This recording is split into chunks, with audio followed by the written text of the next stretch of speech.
Panda is strong. The Panda is good. I am not the worst owner in the league. All right.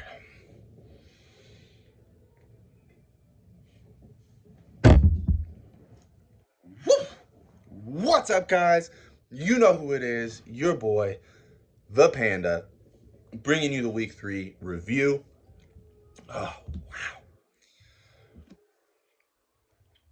Sorry, this is my third take. And the first two takes, I took 2 shots. I can only take one this time. Whew, tequila. Yeah. Got it in Cancun. Highly recommend it. Let's get into the week 3 review. Foosball's the Devil takes the victory over yours truly, the Full Metal Panda, 162.07 to 122.47. You kept it close, and then you just pulled away late. Had me thinking I could do it. Whatever. Um, Congratulations, Foosball. Good thing you're doing so well in this league because you suck in the other league. Blue team and the Anal Blazers. Anal Blazers loves to spread those cheeks. This week he said, I don't just want one of you, I want two of you. So he took on the blue team and they ran the train. Had themselves a little Blazers sandwich, 157.98 to 141.77. And then for the matchup of last two's disappointments, Nailbender and formerly Woke Bison, now Clits over Dicks. Am I right, Bruce? And let's just say Clits over Dicks gets the early victory, plants his flag as the best of the worst, 164.5 to 154.78. And let me tell you, they've been talking so much trash. I've said it the last 2 weeks. Eventually, I'll quit saying it, but I just love that they talked so much trash in the offseason, talking about how Trump sucks and he just got lucky because they traded him all the good talent, and then talking crap on Paul and Spencer and saying that they're better than them and they're going to beat them and they're going to be the best this year. Um, Man, Clits over Dicks with the early edge. Let's see what else he can do. Oh, fun fact. He was supposed to be right here, not so close, like right here in my other seat in the man cave. Um, but I forgot to message him. So, my fault. Look for him next week. The artist, formerly known as Woke Bison, will be here in the studio, ready to help me give you this great review that we do every week. Um, but anyway, let's move on. Joe Crutel, the new kid on the block, going up against my bae, my lover, Caitlyn Jenner's fan club. And Joe Crutel pulls out the victory, 116.38 to 108.40. I'm starting to get jealous. Okay, we had this agreement that I was going to get all the W's from one Caitlyn Jenner, and sadly, she's handing them out to everybody. I don't know how to feel about it. I've offered couples therapy, and she seems pretty determined not to do it. It's an unfortunate circumstance, but regardless, she's giving out W's. It's okay. It is what it is. Um, I hope she gets her act together soon. And moving on, you have King Turtle Shit Mountain and my micro penis. It might be small, but at least it's there. It exists. And it's beautiful. Actually, it's ugly because I'm white, and white penises are ugly. Um, Regardless, my micro penis pulls out the length of his shaft victory, 148.17 to 145.48. What can I say? King Turd sucks. This was my chance to prove to him that even though it's small, it's better than him, and I proved it. My micro penis wins.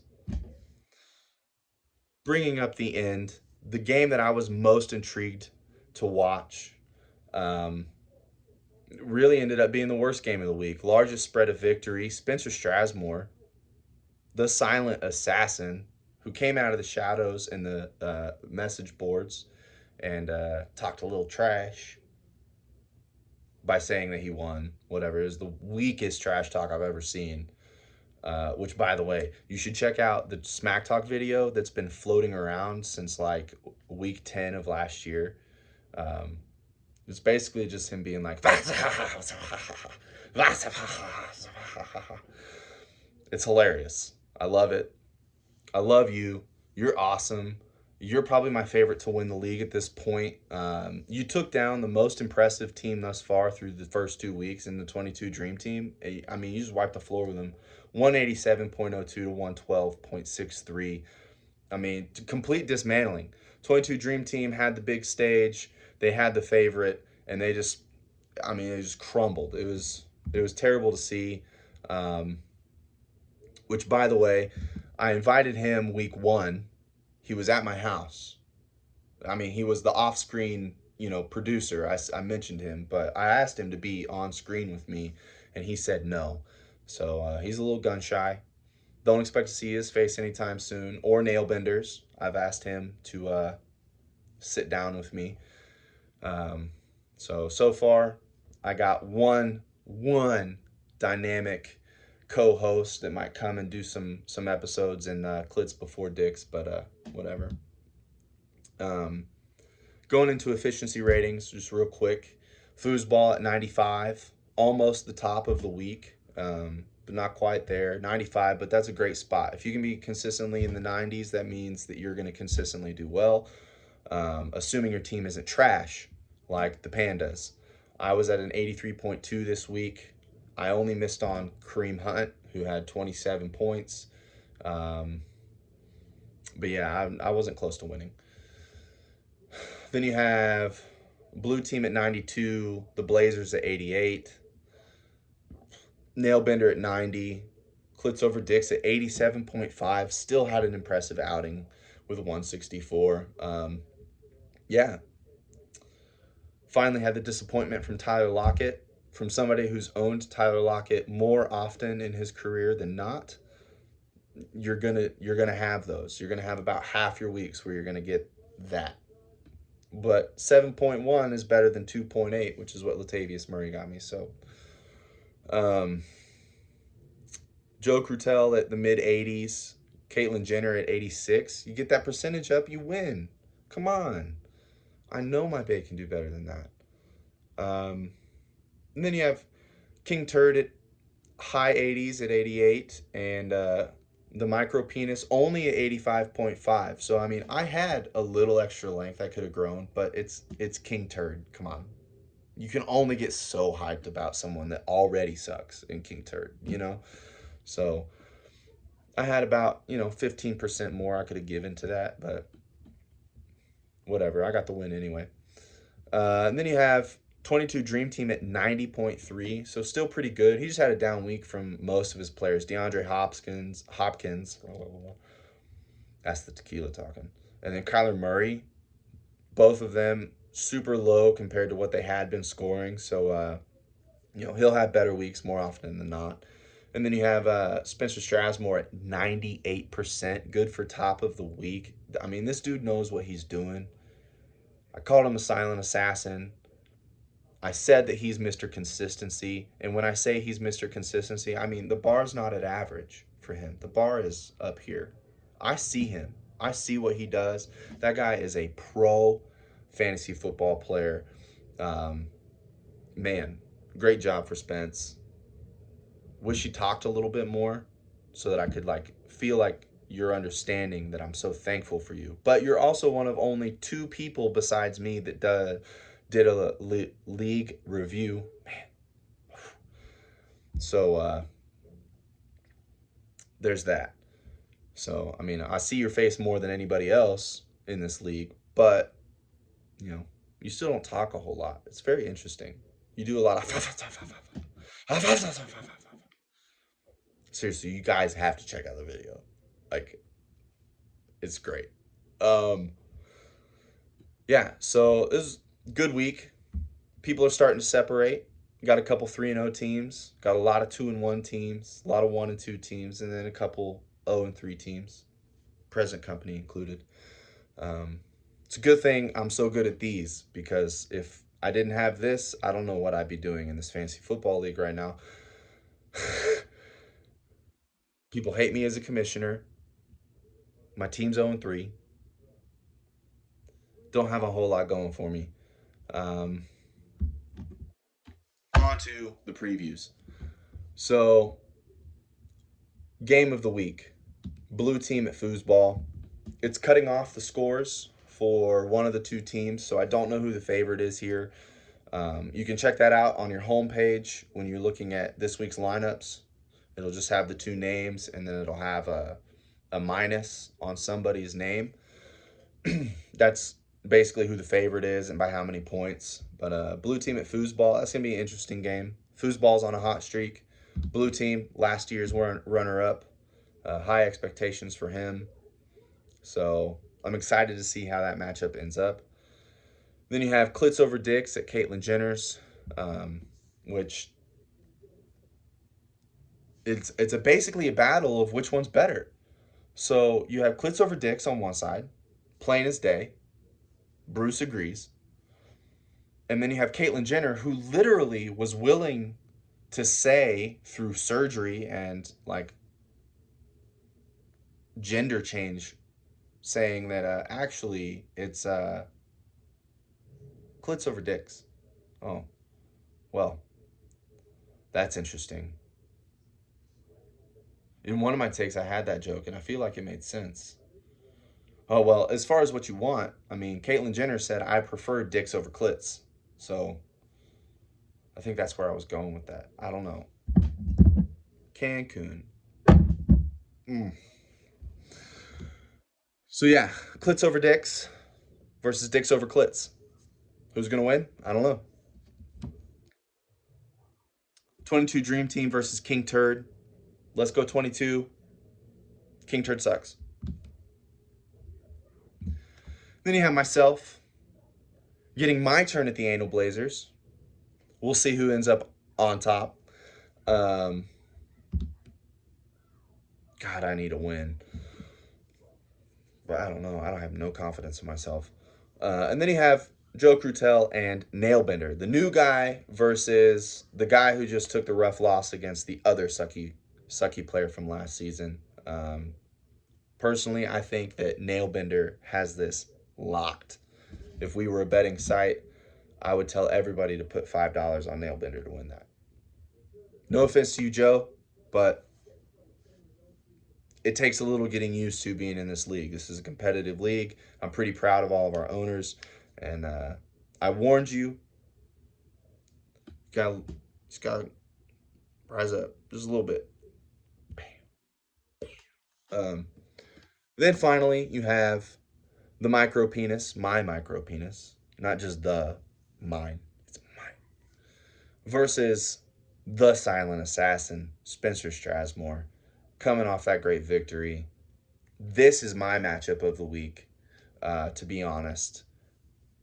I want to see my micro penis lose personally because I have a vendetta. I mean, I might be flaunting that my micro penis won this week, but to be honest, it's a disappointment. It's a huge disappointment. Lets me down all the time. Don't know why my wife married me, to be honest. I guess she just feels like she doesn't deserve the pleasure of a real penis, I guess. I don't know.